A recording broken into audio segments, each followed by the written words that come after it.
Speak in the microphone. Good morning. Name is Hayward Harris. I am the chief cook on the Rib Doctor barbecue team, me and my wife Eva. I was asked to talk to you today, or this morning, about how I got in barbecue. I've been barbecuing since I was 5 years old. As I like to say, with knee high to a 5-cent stamp. My dad was a person who would barbecue every Memorial Day, July the 4th, and Labor Day weekend. And unfortunately, I was the guy that had to get up at 5 o'clock in the morning to start his fires for him. I hated it. I also happened to be the oldest of 4 children. And my mom was working long before women's lib came into effect. You youngsters don't know anything about that. But back in the day, women didn't work. My mom, she worked. And as the oldest child, she taught me how to cook, clean, and all the things that go along with taking care of oneself. I can cook better than my wife. I can sew. I can do anything, scrub floors, you name it, I can do it. So cooking, been doing that, like I said, since I was 5 years old. When I got to college, let me back up one step. There was when I was in college, I came home my freshman year, and for July the 4th, and I asked my folks, I said, where's the barbecue? And they said, we didn't barbecue today. Come on. Now, I grew up in this family 18 years. I know there's barbecue around here somewhere. And they said, no, we didn't barbecue. So my sister took me into the master bedroom and pulled out under their bed, pulled out this roasting pan full of barbecue, full of ribs. I was infuriated. And I walked out, and my parents and I have had a shaky relationship ever since. But when I graduated from college, which was UCLA, I moved to the Inland Empire. And they had this place out there called, well, I won't use the gentleman's name, but anyway, he's a renowned icon in the San Bernardino area. They had a big article in the paper about how good his barbecue was. So I immediately took my little $30 and went down there and got all the barbecue I could. I came back home.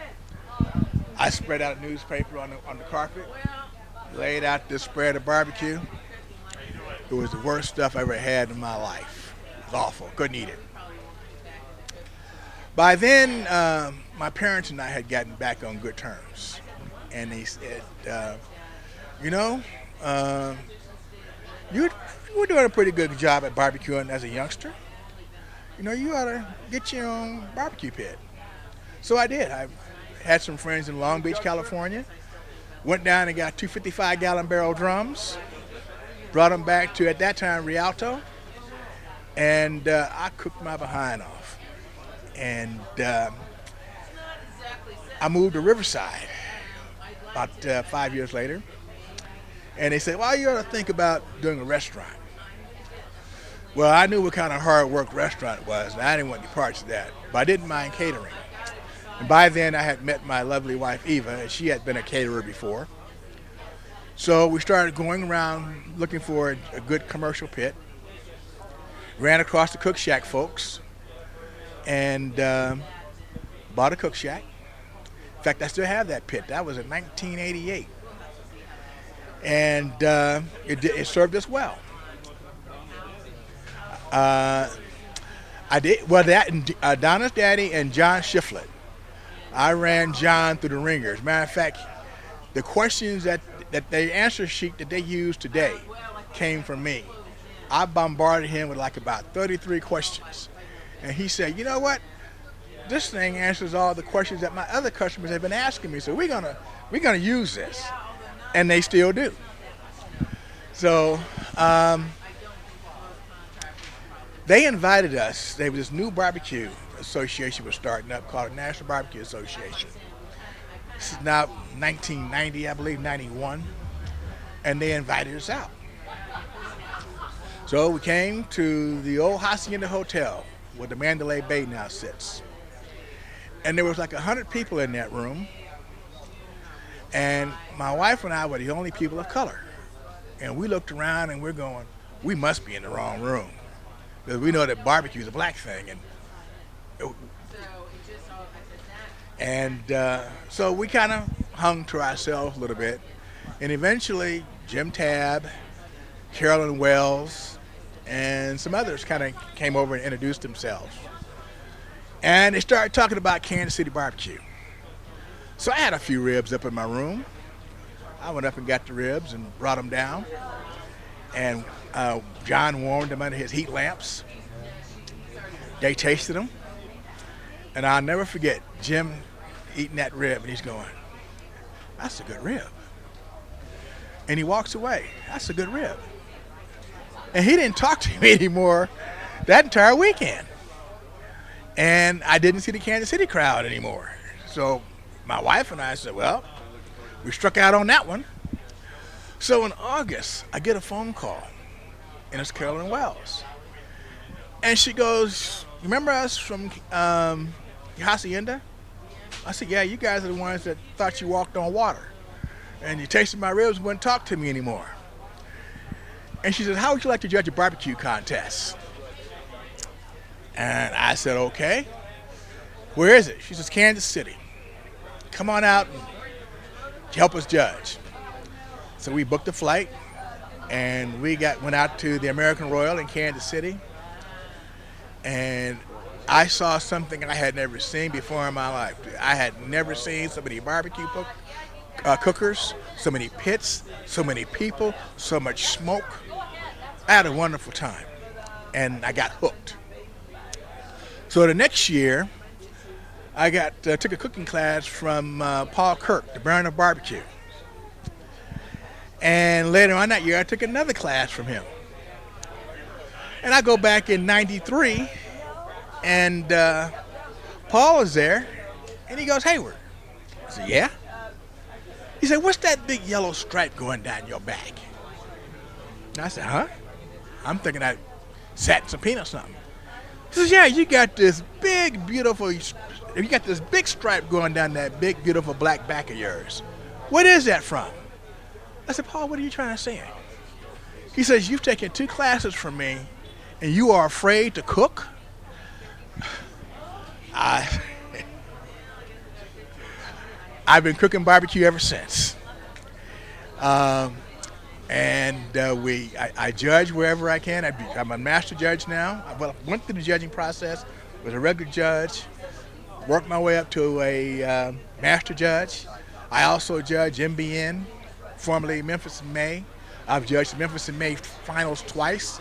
I was lucky enough to judge Chris Lilly when he won. Grand champion, I was lucky enough to judge Mike Mills when he won. I was lucky enough to judge Myron Mixon when he won. And both Myron and Chris have 2 remarkable presentations. You would have to experience it to really enjoy it, or to really understand what I'm talking about. But I learned so much from those guys. And so now, moving forward, I still cater, not as much as I used to, because we're now focused on our barbecue sauce. We've come out with some barbecue sauces that have won some national awards from the National Barbecue Associations. We were lucky enough to win People's Choice in 2008 in Austin, Texas, in the backyard of Stubbs. And this year, we won first place spicy fruit category with our honey barbecue sauce. And so I'm now learning the marketing angles and learning what all I have to do to get the product out there, learning how to, work websites and things like that, and learning that I have to market 60% of the time and concern myself with business and new products 20% of the time each. But I still judge barbecue contests. As a matter of fact, my wife, to show you the commitment to barbecue, she just had surgery yesterday. She's a breast cancer survivor, and she had to have some things taken care of yesterday. And guess what? She's 400 miles away from the hospital. Been out of the hospital now, almost about 18 hours, and here she is back here judging. That's how committed we are to barbecue. We love barbecue. We love the barbecue family. We love the enjoyment of it, getting out and meeting other people and sharing what barbecue is really all about. I've had to learn to deal with the barbecue gassers because I'm an old school barbecuer, but I'm now learning that you can barbecue on just about anything. And so to that I will simply say to each their own. I'm still a stick burner. I'm a pellet head, and I'm also a jet head, which folks that haven't been around barbecue circles much, a jet head is the person who cooks on a jet master. That's a particular brand of pit out there that grand champions have been using over years gone by. So I hope I've shared with you how I got into barbecue and what barbecue has done for me. And if there's anything that I can do for you, or you want to just talk barbecue, drop me a line at ribdoctor.com, and or get me on Facebook. You can find me on Facebook under Hayward Harris Jr. You can find me under the Rib Doctor, and you can find me under the Rib Doctor's Barbecue Sauce and Catering Company. Now, understand, I'm learning the Facebook game. These youngsters have really got a toehold on social media, and I'm beginning to understand the value of social media. But being the competitor I am, it won't be long before I have that social media thing under control too. So be patient with me on the social media, but you can still contact me. I first got involved in barbecue. I wish you a good day, and thanks much for listening to me. And I met a very sweet lady by the name of Carolyn Wells that got us interested in barbecue. And also in my catering kitchen, I was using Cook Shack's commercial smokers.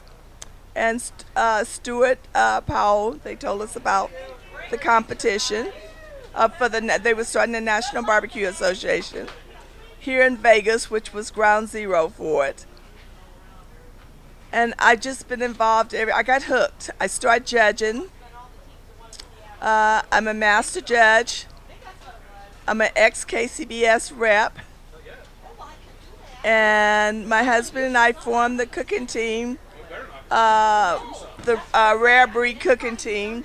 We were doing business as the Rib Doctor, LLC. And then people were trying to steal our name, so we just started using the Rib Doctor, LLC, our business name. And everything else is history.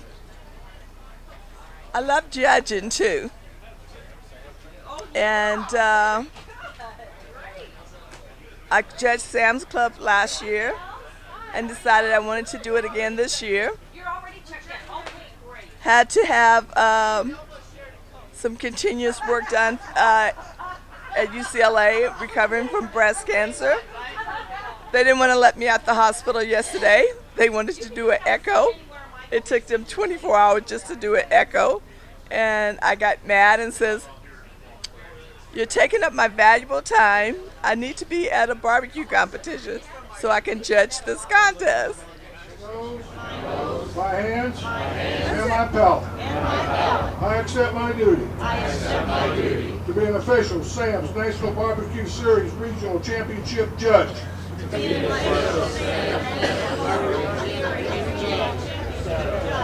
So the truth. Justice. Excellence in barbecue. And the American way of life. May be strengthened. And preserved forever. Have a great time here today, folks. Maybe. I don't know. Set. I don't know. Not that one. But that or that. Yeah. I like that one. Yeah. I just don't know why they don't set sometimes. That looks good, Rod. That's really good. They're blotchy. Okay. My least favorite was number 4, and it just had the meat was spicy, and actually I had a tie for my number 1 and number 5. They both had great texture and taste, and they looked great in the box. That's all I got. Hi. So for me, I would say my personal least favorite was number 4. Just didn't have the tenderness that I was thinking of, and the flavor was a little bit off. I really liked number 3. Just seemed super tender to me, just nice and juicy, and a really good flavor. My least favorite was also number 4. The skin was very rubbery and couldn't bite through, and basically came off all in one piece, couldn't even bite through it. And the chicken did not have a whole lot of flavor, and what it did have was wasn't particularly appealing as a flavor. As far as flavor, I actually liked number 6 the best, but it was awfully dry, so it had a couple things going against it. Probably overall I liked number 1 the best because I think it had a nice flavor balance and a nice moisture and texture. Well, my least favorite was also number 4. It just didn't have all the things. It was a little drier than some of the others. The taste wasn't exactly what I prefer to have. I was not too happy with number 5. It's actually the meat came off the bone a lot easier than it should have. But my number 1 favorite was number 1. It just, tenderness was good, taste was good, and that was by far my favorite was number 1.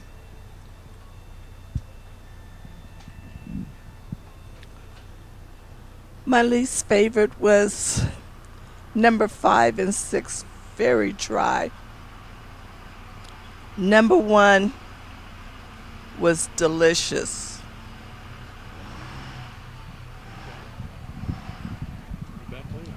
Table captain, looking at all the cards, number 1 was the best and number 4 was the least favorite. My particular favorite was number 1.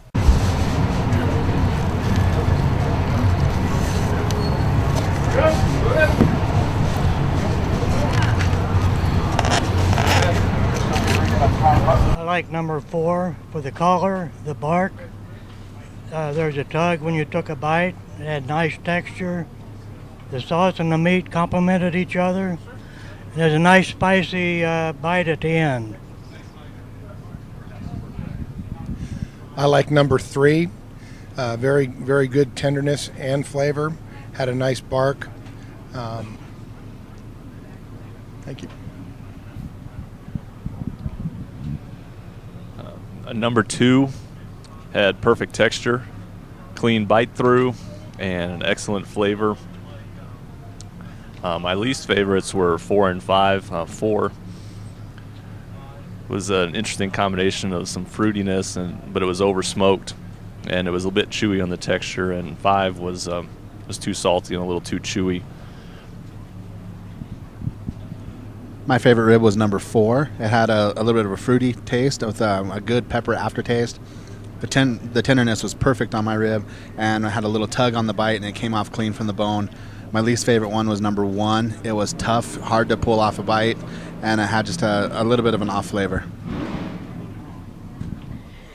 My favorite was number 6. It was slightly sweet, and it was very tender, even though it was perhaps slightly overcooked. It had a really good flavor. And my least favorite was number 1.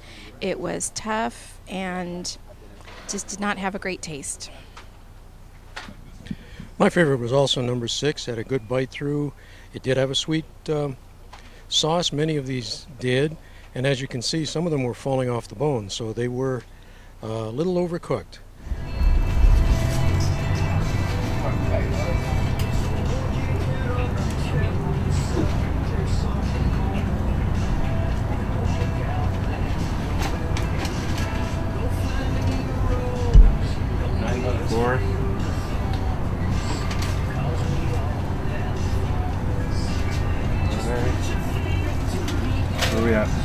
got? What This was nice.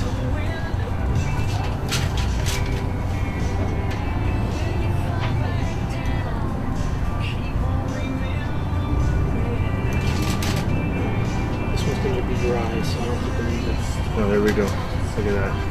1, 2, 3, 4, 5, 6. All distinct. Sam? Yeah, we got stuff on there. Okay, I think number 5 there was the one that I really liked the best. Excellent bark flavor, very very tender and flavorful in the meat. I think either number 2 or number 4 were the ones that I disliked the most. One was overcooked, and the bark was a little bit tough.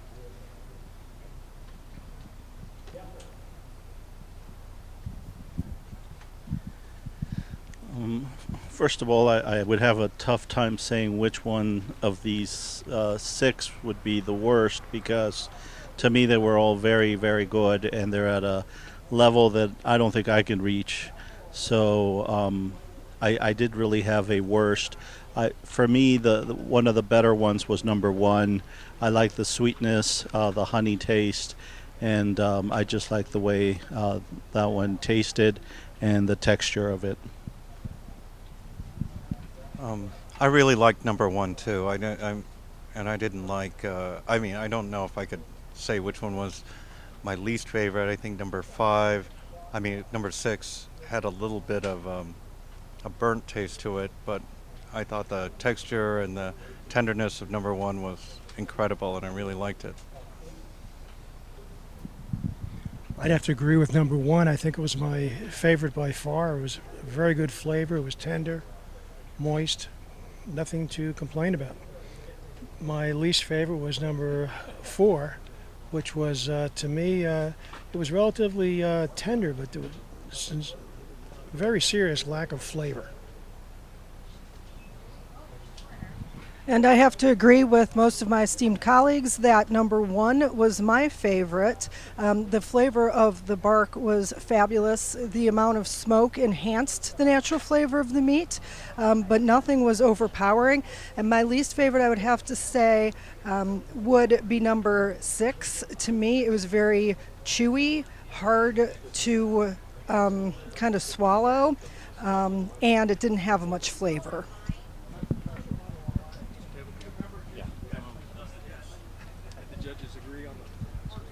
Okay. This is the table captain, judging from the cards that were turned in, and you might have guessed from what you heard, entry number 1 consistently scored the highest, and the other entries scored well, but not quite as well as number 1. There was nothing that was scored relatively low. I think the lowest score I saw was only 1-6, and the rest were above that. I like that one. You like that one? What, that one? That one, yep.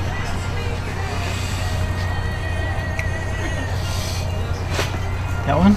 Kind of squatty. Squatty? How about this one? A little taller? Yeah, but we don't. You're good. A little bit bigger. A little smaller.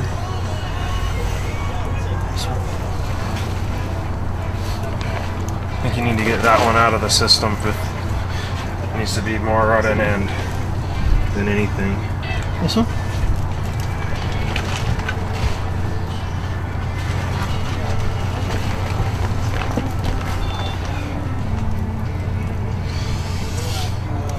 Two more.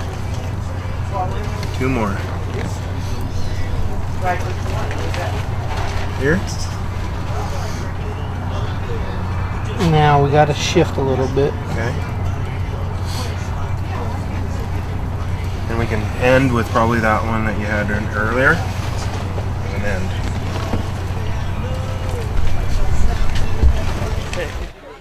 You were watching me, right? I know. Okay. Overall, they all had very good flavor to me. Number one was a little dry on the texture. The burn end was fairly good. Just the main piece was a little dry. Second one had some really good flavor. tenderness was above average. It was actually closer to excellent. Number 3 I liked the flavor, still a little dry. Number 4, good flavor, very peppery flavor to it.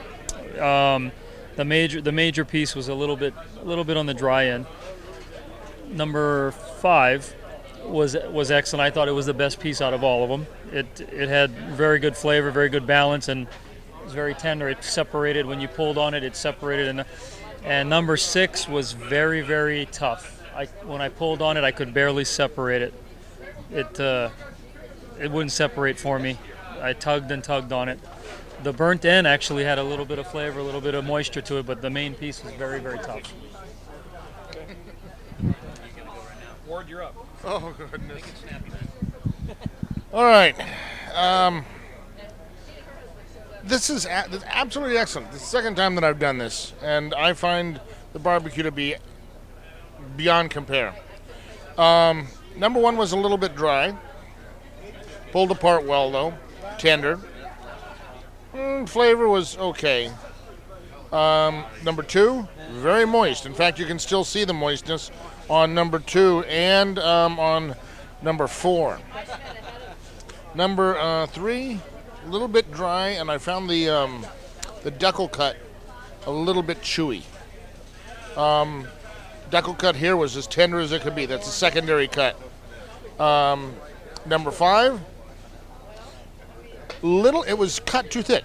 I felt that it was cut too thick, and which, no matter how much I pulled on it, it did fall apart well, but it was rather thickly cut. And number 6, a little bit dry also. Okay? Going. All right, all in all, 6 good pieces of brisket here. The first one was not quite tender enough. I thought good flavor, but not quite tender enough. The second one was a very well balanced piece of meat. I thought the tenderness, as well as the smoke flavor and the sauce, all worked together really nicely. The third one was very tender, but it had no depth of flavor whatsoever. I thought there just wasn't much to it. Number 4 we're looking at it looked really dry, so appearance cost them a couple points there. Once I bit into it, it was surprisingly flavorful, except for the bark, which was a little bit grainy. I think they used too many spices on there, and it just didn't melt off. I thought the 5th entry, it was extremely tender, and they were probably showing off with that thick cut, but it worked out for them, and because it was really a good piece of meat, and in cutting it that thick, you've got to make it tender. The final one, very tender, great flavor profile all the way throughout. It was excellent. It was lightly sauced, which was good because I thought the sauce was busy but not precocious.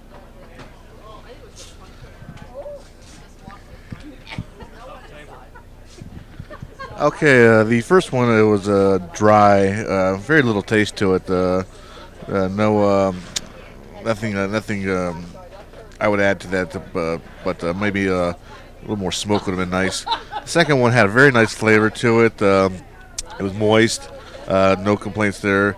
The third one, I thought it had a great taste. It was very moist, unlike some of the other ones. But I believe it was a very nice taste to it.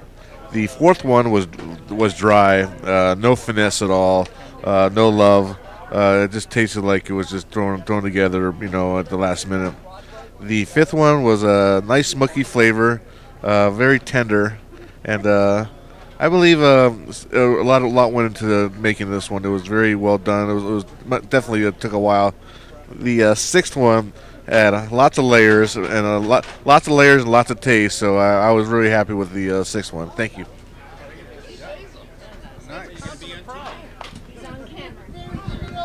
Okay, my first off, they were all dry. I put that out there up front.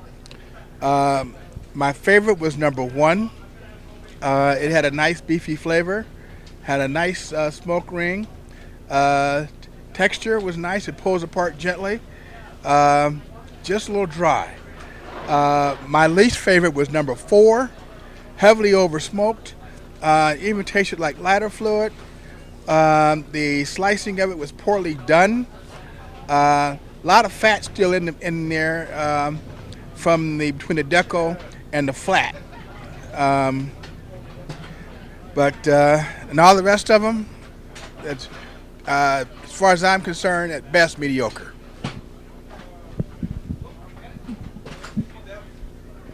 It's all been said, hasn't it? My very least favorite was number 1. I did find it to be dry. I didn't find it to be particularly tender, and I didn't like the flavor. My favorite was number 2. For all the opposite reasons. It was moist. It was trimmed of the fat. It had a lot of flavor, and it was very tender. My second favorite was actually just below that in number 5. It was close to as moist as this, sliced a little bit thicker because I think they wanted to make it a little more tender. The others are passable, but number 2 and number 5 were my favorites and worth the whole tray.